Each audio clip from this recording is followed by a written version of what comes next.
These are smart shoes for visually impaired person. It consists of an Arduino board and an ultrasonic sensors and some jumper wires. What happens is ultrasonic sensor sends out some signals, and when those signals struck with the obstacle, they come back to the Arduino, and the time it takes for the signal to come back is calculated, and it is used to determine the distance of the obstacle to the sensor or the wearer.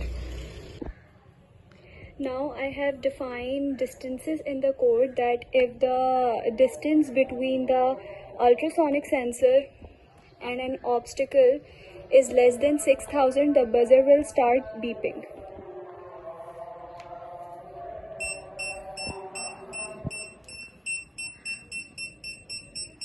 And the intensity of the buzzer will increase as the obstacle comes nearer.